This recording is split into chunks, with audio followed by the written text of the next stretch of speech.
Hello दोस्तों, स्वागत है आपका home science classes with SR में। दोस्तों, गृह विज्ञान के आहार एवं पोषण जो हमारा सेगमेंट है, इसके अंतर्गत आज का जो हमारा चैप्टर है वो जिसके पहले हमने जो पढ़ा था फूड ग्रुप्स, उसका पार्ट 2 है। ठीक है, तो आइए देखते हैं पार्ट 2। पार्ट 1 में हमने पढ़ा था कि कौन कौन से फूड ग्रुप्स होते हैं। आईसीएमआर के अकॉर्डिंग 5 क्राइटेरिया, 5 कैटेगरी में फूड्स को डिवाइड किया गया है। उसके अंतर्गत हमने सीरियल्स पढ़ लिया है, लिग्यूम्स एंड पल्सेस पढ़ लिया था, मीट प्रोडक्ट्स, मिल्क, ये सारी चीजें, पोल्ट्री, एग्स वगैरह, और आपके फ्रूट्स, ये सारी चीजें हम लोग पढ़ चुके थे। आज हम पढ़ेंगे वेजिटेबल्स। ठीक है, तो वेजिटेबल्स में ग्रीन वेजिटेबल्स आते हैं, रूट वाले वेजिटेबल्स आते हैं, बहुत सारे ऐसे वेजिटेबल्स हैं, वेजिटेबल्स के प्रकार हैं। तो आइए इनको देखते हैं कि कौन कौन से हैं। Vegetables comprises any plant part other than fruit which is used as food. They include, यानी कि किसी भी प्लांट का, किसी भी पौधे का फ्रूट वाला भाग जो छोड़ दिया जाता है, उसके अलावा जो भी बचता है उसको हम वेजिटेबल के अंतर्गत कंसीडर करते हैं। तो इसके अंतर्गत कौन कौन सी चीजें आती हैं? सबसे पहला आपका रूट्स और ट्यूबर्स, यानी कि जो कंद और मूल वाली चीजें। पहले के जमाना पढ़ते थे ना आप लोग, कंदमूल खा करके लोग जी लेते थे बहुत लंबी आयु, तो यानी कि कंदमूल, मूल को जड़ भी कहते हैं, ये वाला। ठीक है, इसके अंतर्गत कौन कौन सा आएगा? पोटैटोज, आलू आएगा, टर्निप्स, सलजम और कैरेट्स यानी कि गाजर आएंगे।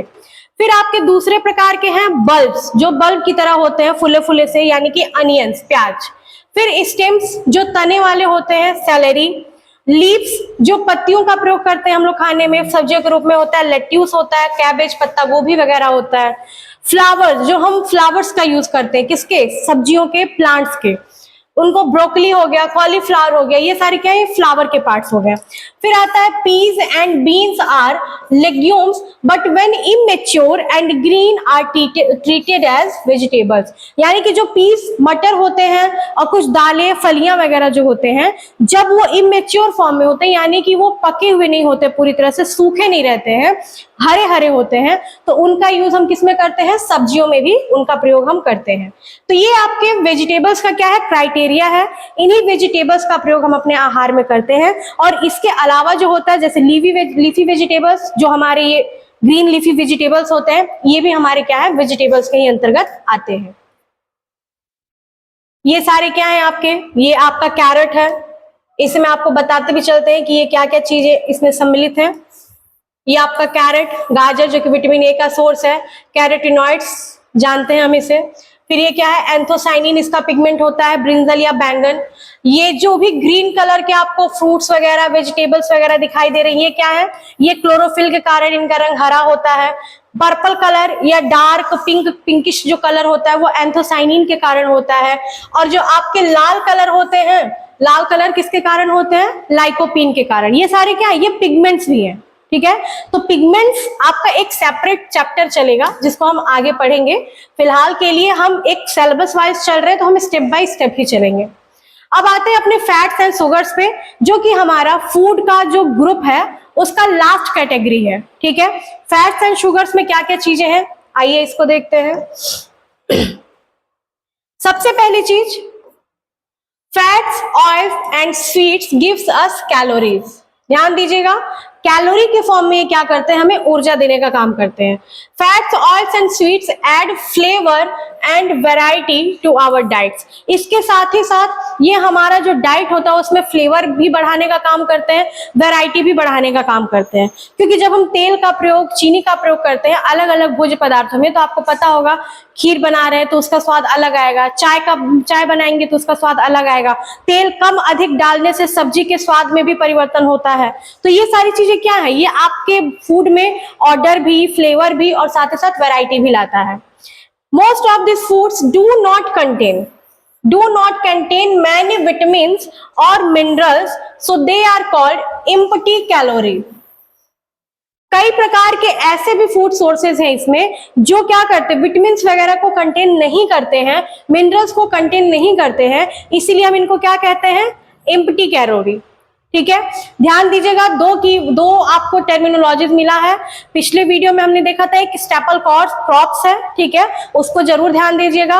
और एक क्या है, एम्प्टी कैलोरी, ये भी आपका एक टर्मिनोलॉजी नया हो सकता है।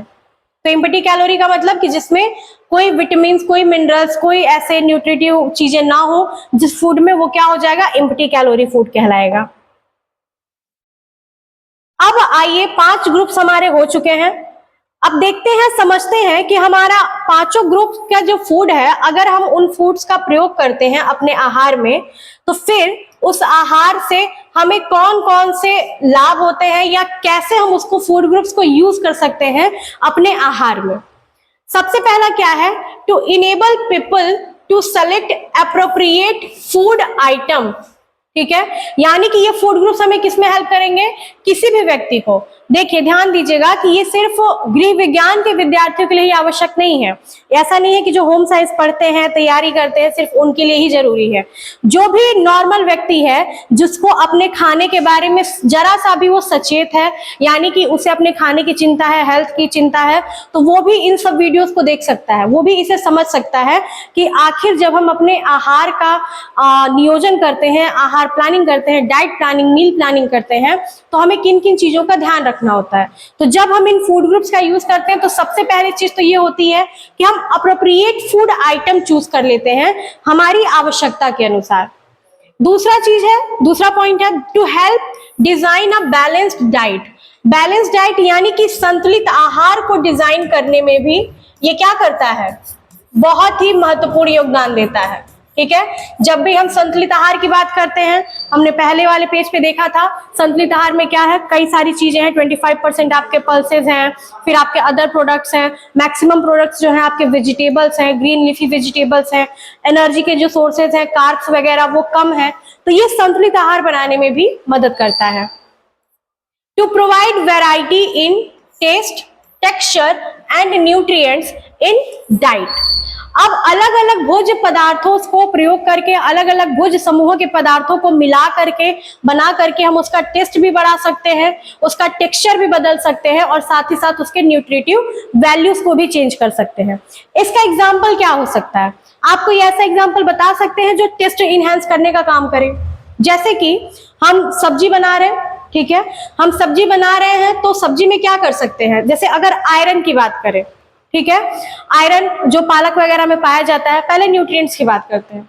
आयरन पालक में पाया जाता है, तो आयरन का बेहतर अब्जॉर्प्शन के लिए हमको आयरन के साथ किसको मिलाना चाहिए, ताकि हमें न्यूट्रिएंट्स वो अच्छे से डाइट हो सके, हमारे डाइट में शामिल हो सके, हमारे बॉडी में अब्जॉर्ब हो सके। तो उसके लिए हम विटामिन सी का प्रयोग करते हैं। ठीक है, तो ये क्या करता है, उसका न्यूट्रिएंट्स क्वालिटी बढ़ा देता है। इसी प्रकार के कई सारे सप्लीमेंट्री फूड्स होते हैं, उनमें भी कई सारे न्यूट्रिएंट्स को एडिशनल किया जाता है, मिलाया जाता है, तो उससे उनका न्यूट्रिएंट बढ़ जाता है। टेक्सचर की बात करते हैं, हम लोग आटा गूंथते हैं, ठीक है, मैदा गूंथते हैं, लेकिन जैसे ही मैदे में हम थोड़ा सा ऑयल मिला देते हैं, तो उसका टेक्सचर क्या हो जाता है, बदल जाता है। टेस्ट की बात करते हैं, हम किसी भी फूड में जब चीनी मिलाते हैं, नमक मिलाते हैं, तो उससे भी टेस्ट क्या होता है, मसाले मिलाते हैं तो उसका टेस्ट क्या होता है, इनहेंस हो जाता है, चेंज हो जाता है। तो इसीलिए ये सारे फूड ग्रुप्स क्या करते हैं, हमारे टेस्ट, टेक्सचर और न्यूट्रिएंट्स को भी क्या करते हैं, वैरायटी प्रदान करने का काम करते हैं। To help person during nutritional counselling. जब किसी पर्सन को न्यूट्रिशनल काउंसलिंग की जरूरत हो, यानी कि उसे जैसे कि क्लिनिकल चीजों में कोई व्यक्ति बीमार है, किसी रोग से ग्रसित है, तब उसे ये पता होना चाहिए कि उसे कौन सा फूड ग्रुप का भोज्य पदार्थ लेना है। कोई व्यक्ति अगर कॉन्स्टिपेशन का शिकार है, तो ऐसा नहीं है कि उसे तेल मसाले खाने चाहिए, उसे कार्बोहाइड्रेट वाली चीजें बहुत अधिक खाना चाहिए। उसे ऐसा अनाज का सेवन करना चाहिए जिसमें होल ग्रेन्स ज्यादा हो, जिसमें फाइबर की मात्रा ज्यादा हो। ठीक है, तो ये सारी चीजें हम कैसे पता लगा सकते हैं, अपने भोज्य समूह के द्वारा। अगला पॉइंट है, टू डिजाइन और assess nutrition labels. Nutrition labels की बात कर रहा है कि हम क्या कर सकते हैं, इससे हम डिजाइन भी कर सकते हैं और असेसमेंट भी कर सकते हैं। आपने देखा होगा कि आप जो भी फूड प्रोडक्ट खरीदते हैं, उसके पीछे न्यूट्रिशनल लेबल लगा रहता है। तो वो कैसे पता चलता है, इसमें कार्बोहाइड्रेट है, प्रोटीन है, फैट है, मिनरल्स है, विटामिन्स है। ये सारी चीजों को असेसमेंट में और उनके डिजाइन करने में भी क्या करता है, ये सारे फूड ग्रुप्स जो है हेल्प करते हैं। To make nutrition policies and monitor nutrition programmes. ठीक है, तो ये फूड ग्रुप्स के प्रयोग से हम पॉलिसीज मेकिंग कर सकते हैं, पॉलिसीज बना सकते हैं न्यूट्रिशन से रिलेटेड। आपको पता होगा कि भारत में जो कुपोषण है, कुपोषण से, एनीमिया से, जो भी न्यूट्रिएंट डिजीज है, न्यूट्रिएंट डिफिशियंसी डिजीज जो है, उनसे लड़ने के लिए बहुत सारी पॉलिसीज काम कर रही है, बहुत सारे प्रोग्राम्स चल रहे हैं। तो इन प्रोग्राम्स को, इन पॉलिसीज को आखिर बेस हमें इसी से तो पता चलेगा ना कि कैसे। अभी इसमें एक टर्म आता है फूड एक्सचेंज लिस्ट, ठीक है, इसको हम आगे कभी पढ़ेंगे, लेकिन इसी फूड ग्रुप के बेस पर ही हम ये डिसाइड कर पाते हैं कि हमें किस पर्टिकुलर व्यक्ति को कौन से ग्रुप का आहार देना है और किसका हम क्या अल्टरनेट दे सकते हैं। तो मान के चलिए कि व्यक्तिगत के साथ साथ राष्ट्रीय स्तर पे भी, आपके व्यक्तिगत, पारिवारिक, सामाजिक और राष्ट्रीय स्तर पे भी आपका जो फूड ग्रुप्स है, यानी कि जो भोज्य समूह है, ये क्या करते हैं, बहुत ही यूजफुल होते हैं। ठीक है, तो ये इसके कुछ प्रमुख प्रयोग हैं, यूजेस हैं, जिनको आप पॉइंट टू पॉइंट नोट भी कर सकते हैं, शॉर्ट में भी नोट्स कर सकते हैं। ठीक है, ये हमारा फूड ग्रुप कंप्लीट हो गया। अब इसके बाद आते हैं हम अपने फूड के फंक्शंस पे। ये भी एक बहुत ही इंपॉर्टेंट चैप्टर है आपका, किसके अंतर्गत का, आहार एवं न्यूट्रिशन का। अभी हम एकदम बेस से पढ़ रहे हैं, इसके बाद हम धीरे धीरे धीरे धीरे एडवांस लेवल पे जाएंगे और हमारा ये वाला सेगमेंट और इसके बाद बैलेंस डाइट वाला जब हमारा सेगमेंट पूरा हो जाएगा तो हम 2 से 3 दिन का अपना क्वेश्चन वाली क्लास भी चलाएंगे। जैसा कि मैंने पहले बताया था कि हमारा जो ये पूरा चैनल है ये होम साइंस के लिए डेडिकेटेड है। ठीक है, तो होम साइंस से रिलेटेड हम बेसिक तो करेंगे ही, लेकिन बेसिक से एडवांस लेवल पर जाने के लिए हम क्वेश्चंस को भी सॉल्व करेंगे। तो सबसे पहले जो हमारा अभी 2023 का नेट का जो पेपर हुआ था उसका हम एनालिसिस करेंगे, वो भी वीडियोज आप तक जल्दी ही पहुंच जाएगी। फिर धीरे धीरे आगे हम और सारे वीडियोज भी लाते रहेंगे। तो आप फैक्चुअल चीजें, थियरी और साथ ही साथ क्वेश्चन, दोनों ही चीजों को लेकर के चलिएगा। चलिए आगे देखते हैं कि फंक्शन ऑफ फूड्स क्या क्या है। तो सबसे पहला फंक्शन क्या है आपका,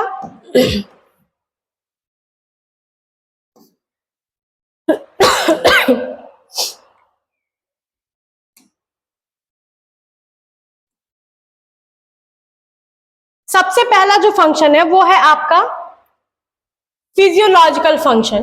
ठीक है, शारीरिक कार्य जिसको हम कह सकते हैं बॉडी बिल्डिंग फूड्स। ध्यान दीजिएगा कि जब हम फिजियोलॉजिकल फंक्शन की बात करते हैं तो उसमें आपके फूड के क्राइटेरिया को 3 भागों में डिवाइड कर दिया जाता है। एक होता है बॉडी बिल्डिंग फूड्स, एक होता है एनर्जी यील्डिंग और एक होता है प्रोटेक्टिव फूड्स। तो बॉडी बिल्डिंग यानी कि ऐसे भोज्य पदार्थ जो आपके शरीर का निर्माण करने का काम करते हैं। ठीक है, तो foods rich in protein are called body building foods, यानी कि जो फूड सोर्सेज क्या है आपके प्रोटीन रिच है, जिनमें प्रोटीन की मात्रा ज्यादा पाई जाती है, वो क्या करते हैं, आपकी बॉडी को निर्माण करने का काम करते हैं। क्योंकि आपने पढ़ा होगा कि एक सेल का निर्माण में प्रोटीन का बहुत बड़ा योगदान होता है। तो प्रोटीन जो है वो आपके सेल्स के डेवलपमेंट में, सेल्स के मरम्मत में बहुत ही महत्वपूर्ण योगदान देती है। इसीलिए प्रोटीन को हम क्या कहते हैं, बॉडी बिल्डिंग फूड्स कहते हैं। These foods helps to maintain life and promote growth. They also provide energy. इसके साथ ही साथ ये एनर्जी भी प्रोवाइड करता है। मैंने कई बार बताया है आपको 4 kcal यानी कि 4 किलो कैलोरी कौन प्रोवाइड कर रहा है आपको, प्रोटीन प्रोवाइड कर रहा है। इसके सोर्सेस क्या क्या है, मिल्क हो गया, मीट हो गया, एग्स हो गए, फिश हो गए, ये सब क्या है, प्रोटीन के रिच सोर्स हैं ऑफ हाई क्वालिटी। इनकी बायोलॉजिकल वैल्यू क्या होती है, हाई होती है। Pulses and nuts are good sources of protein. ठीक है, ये थोड़ा सा नीचे से कट रहा है, मैं आपको बता देती हूं।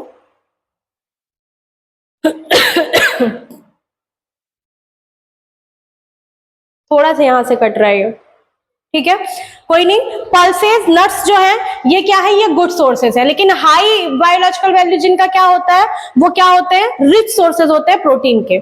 बॉडी बिल्डिंग फूड्स हो गए। अब आते हैं एनर्जी यील्डिंग फूड्स पे। एनर्जी यानी कि जो हमें एनर्जी प्रोवाइड करते हैं, कौन कौन से फूड होंगे, फिजियोलॉजिकल फंक्शन ही है ये। ठीक है ना, अब ध्यान दीजिएगा कार्य इसमें क्या है, जो आपके बॉडी बिल्डिंग फूड थे उनका कार्य क्या था, आपके बॉडी को ग्रोथ करना, आपकी बॉडी का मेंटेनेंस करना, आपके सेल को प्रमोट करना, सेल ग्रोथ को प्रमोट करना, ये उनका कार्य था। अगला है आपका energy yielding foods, foods rich इन कार्बोहाइड्रेट। कई बार आपको बताया गया कि कार्बोहाइड्रेट और फैट क्या है आपके एनर्जी प्रोवाइडर है, यानी कि ये आपको कैलोरीज में, कार्बोहाइड्रेट के रूप में और फैट के रूप में ये एनर्जी आपको प्रोवाइड करते हैं। इन्हें हम क्या कहते हैं? एनर्जी यील्डिंग फूड, यानी कि ऊर्जा देने वाले भोज्य पदार्थ। They provide energy to sustain the involuntary processes essential for continuance of life to carry out various activities। यानी कि ये क्या करता है? हमारे शरीर को ऊर्जा देने का कार्य करता है। ठीक है, ऊर्जा देना ये नहीं कि सिर्फ ऐसे हाथ ऊपर नीचे कर रहे हैं तो ये कार्य करने में ऊर्जा लग रहा है, ये बोल रहे हैं तो इसमें ऊर्जा लग रहा है। ऊर्जा का मतलब जब हम सो रहे होते हैं ना, तब भी हमारे शरीर में कुछ ऐसी प्रक्रियाएं होती हैं इनवॉलेंट्री, यानी कि अनैच्छिक प्रक्रियाएं, जिनके संचालन के लिए हमें एनर्जी की आवश्यकता होती है। ठीक है, हम बोल रहे हैं, हम सांस भी ले रहे हैं, दिल भी क्या है, हार्ट भी हमारा पंप कर रहा है, किडनी क्या है, अपना अलग काम कर रही है, लंग्स अलग काम कर रहे हैं, हड्डियां, बोन्स, मसल्स, ये सारे क्या कर रही है? सारे ही तो काम कर रहे हैं ना। तो इन सभी के काम को करने के लिए हमें एनर्जी की आवश्यकता पड़ती है। तो इसीलिए फिजियोलॉजिकल फंक्शन में क्या है, आपका एनर्जी भी देना एक प्रमुख कार्य है, जो कि आपको कार्बोहाइड्रेट और फैट से प्राप्त होता है।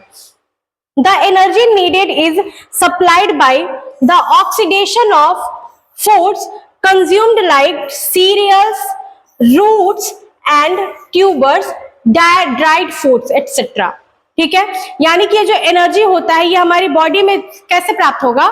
जब भी हम कोई भोज्य पदार्थ खाते हैं तो वो हमारी बॉडी में जाता है, ऑक्सीडाइज होता है, मेटाबोलाइज होता है, और कार्बोहाइड्रेट का सबसे जो छोटा मॉलिक्यूल यानी कि जो ग्लूकोज होता है, जिसे हम सबसे सरल शर्करा या सिंपल शुगर के नाम से जानते हैं, उसके रूप में ये टूट जाता है और फिर हमें एनर्जी की प्राप्ति होती है। ठीक है, फैट्स क्या होते हैं? आपके फैटी एसिड्स में टूट जाते हैं, ग्लिसरॉल्स में टूट जाते हैं, फिर हमें कैलोरी प्रदान करते हैं। तो ये क्या है? आपके energy yielding foods, body building foods. और इसके बाद हमारा most important protective foods. Protective foods की बात भी कर लेते हैं, फिजियोलॉजिकल में ही है ये। प्रोटेक्टिव फूड्स क्या है? प्रोटेक्टिव एंड रेगुलेटरी, यानी कि जो रक्षात्मक होते हैं। क्या है? रक्षात्मक भोज्य पदार्थ। और रेगुलेटरी मतलब जो नियामक हो, तो इसको आप ऐसे भी लिख सकते हैं, रक्षात्मक एवं नियामक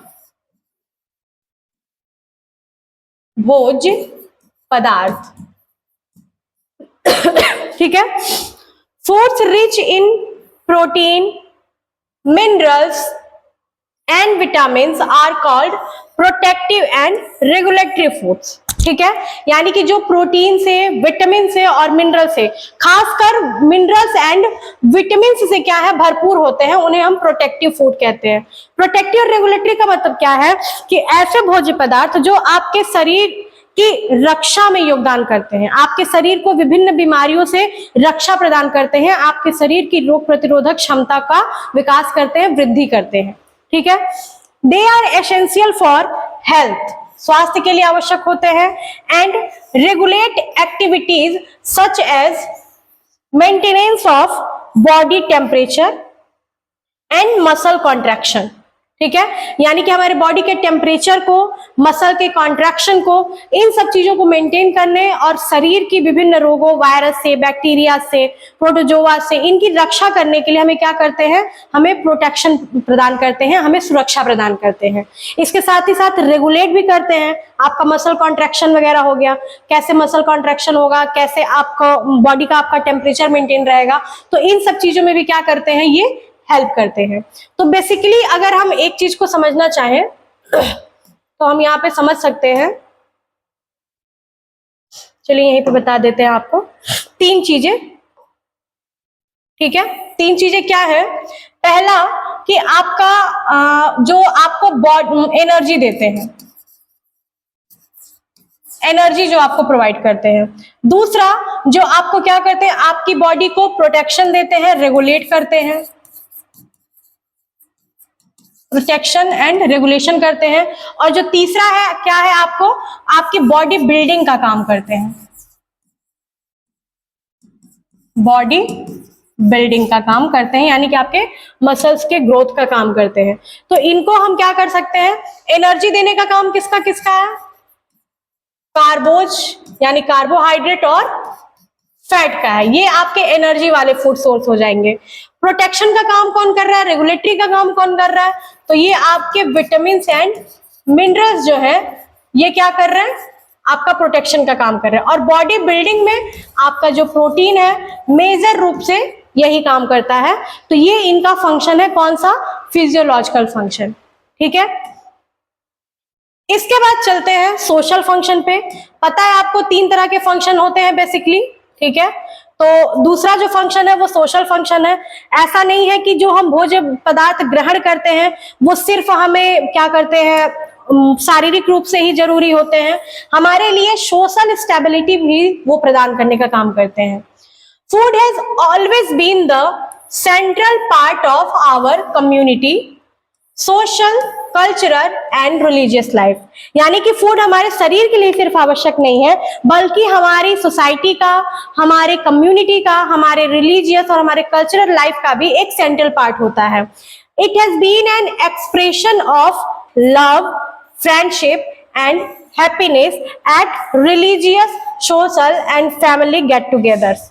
यानी कि क्या कह रहा है, सिंपल सी बात है कि हम सोशल की बात क्या करते हैं, सोशल में जब हमारी तरफ क्या होता है, हमारी तरफ किसी बच्चे का जन्म होता है या शादी होती है, कोई भी फंक्शन होता है, तो हम समाज के प्रति अपना जो लगाव है, अपना जो प्रेम है, सम्मान है, ये हम किसके माध्यम से शो करते हैं, फूड के माध्यम से। हम कई सारी वेराइटीज में फूड बनाते हैं।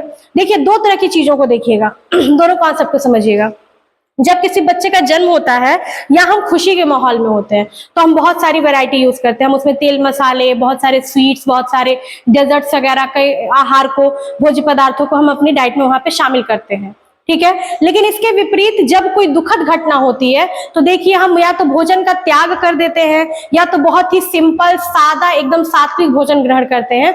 तो ये दोनों ही अंतर क्या बता रहा है, हम दोनों हमारे रिलीजियस, हमारे कल्चरल बैकग्राउंड और हमारे सोशल बैकग्राउंड को रिप्रेजेंट करने के लिए भी फूड का यूज करते हैं। तो फूड का एक सोशल फंक्शन ये भी है कि वो हमारे रिलीजियस, कल्चरल और साथ ही साथ सोशल जो बैकग्राउंड है उसके अकॉर्डिंग डिपेंड करता है। लास्टली है आपका साइकोलॉजिकल फंक्शन। साइकोलॉजिकल यानी कि मनोवैज्ञानिक। ठीक है, मनोवैज्ञानिक फंक्शन की अगर बात की जाए तो food is also satisfy certain emotional needs of human beings.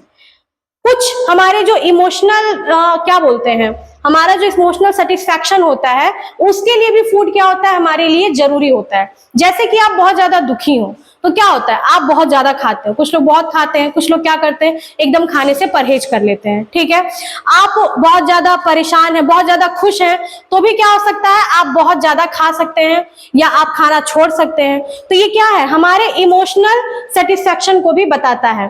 कई बार ऐसा होता है कि हमें फास्ट फूड बहुत पसंद होता है, कई बार ऐसा होता है कुछ लोगों को कि सिंपल फूड्स पसंद होता है। तो ये उनका अपना पर्सनल व्यू होता है, उनकी पर्सनल नीड होती है। This include a sense of security, love and acceptance। ये क्या शो करता है, एक प्रकार की सुरक्षा, एक प्रकार का प्यार और एक्सेप्टेंस कि आप उस फूड को किस रूप में एक्सेप्ट कर रहे हो। For example, preparation of delicious foods for family member is a token of love and affection. यानी कि जब भी आप अपने परिवार के लिए भोजन बनाते हैं तो आप ये उम्मीद करते हैं कि आपको उसके बदले में क्या मिलेगा, प्यार मिलेगा, आकर्षण मिलेगा, तारीफ मिलेगी। ठीक है, तो ये क्या कर रहा है, आपको साइकोलॉजिकल सेटिस्फैक्शन देता है, यानी कि आप मनोवैज्ञानिक रूप से अपने आप को संतुष्ट पाते हैं। ठीक है, तो ये क्या है आपका साइकोलॉजिकल फंक्शन, यानी कि मनोवैज्ञानिक संतुष्टि। तो आज के लिए बस इतना ही। ठीक है, थैंक यू सो मच। आज की जो क्लास है मुझे उम्मीद है कि आपको समझ में आया होगा। ये हमारा फूड ग्रुप का चैप्टर यहीं पे कंप्लीट हो गया। अब इसके बाद इसी के बेस पे आपका जो संतुलित आहार वाला चैप्टर है उसे भी हम आपके सामने लेकर के आएंगे। फिर धीरे धीरे आगे हम इसके बाद प्रश्नों को सॉल्व करेंगे। तो प्लीज आप लाइक, शेयर और सब्सक्राइब जरूर कर दीजिएगा। Thank you so much.